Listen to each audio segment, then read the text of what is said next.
mojo. Moco's got the mojo. Moco's got the mojo. Moco's got the mojo.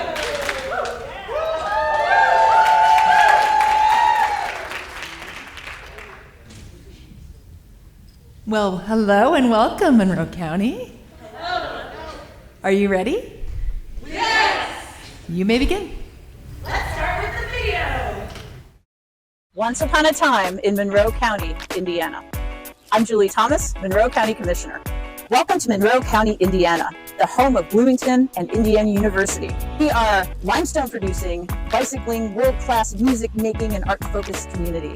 We have parks, we have trails, we have farms, we have pizza, we have beer. We are surrounded by beauty.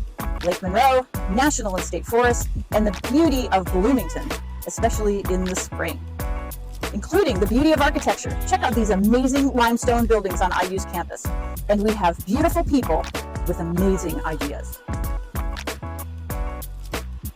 Trent Deckard, member of the Monroe County Council. This county is 206 years old. We've celebrated a bicentennial, and in doing that, we look back at our history, but we also look towards our future, investing crucial dollars in our people and our infrastructure. I'm Carrie Thompson. I'm the mayor of the city of Bloomington. Frequently, cities and counties experience strife in trying to each meet their own needs. And instead of looking at the abundance in front of us, we look at a zero-sum game.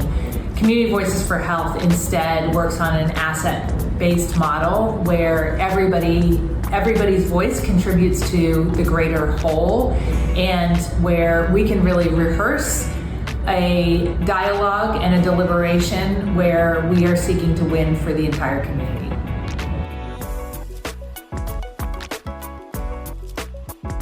I'm Kate Wiltz, and I am on Monroe County Council. Most important, we have recognized that the way we encourage inclusivity in public health can be extended to include all government. Let's build a better model of public input. We want and we need people to share their stories.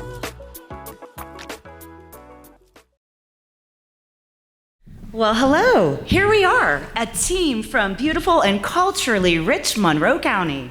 We love stories, and we're here to tell you one. I have a secret to share about our initiative, CVHMC as we call it, Community Voices for Health in Monroe County, has a special twist in it.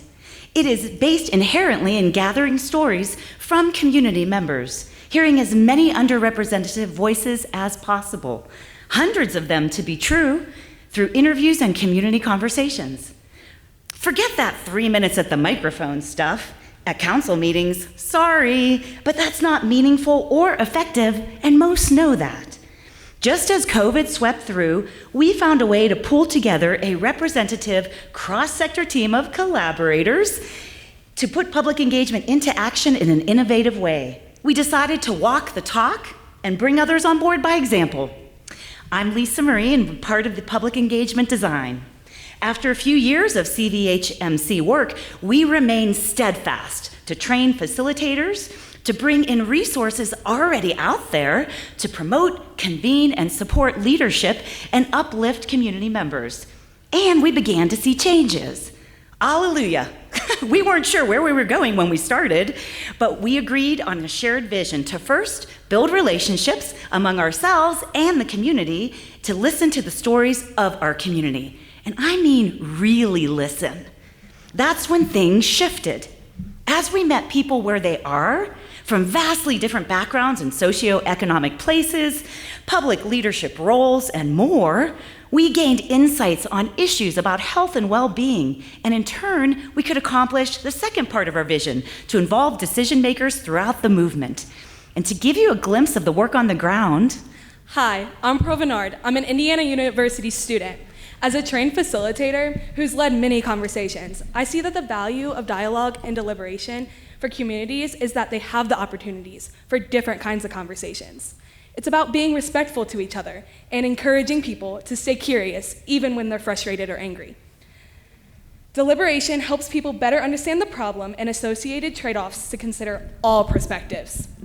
By supporting and implementing this type of public engagement in MoCo, Monroe County, we discovered that MoCo's got the mojo. We've got the energy and civic muscle to truly become a place where we, the people, have voices that are heard, honored, and integrated with policymakers. This work deeply inspires me, and it is amazing to see all the walks of life come together with open minds. One way we build that civic infrastructure is the evolution of CVHMC, which created MCHEC, Monroe County Health Equity Council. Let's hear more on this from Wilson.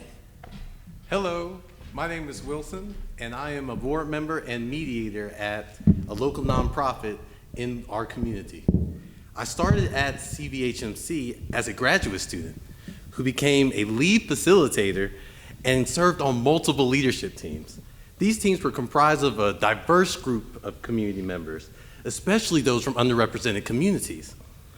A lot of these communities, such as elderly, youth, single parents, people with disabilities, immigrants, refugees, people of the LGBTQ+ community, the Hispanic community, city council members, and county commissioners.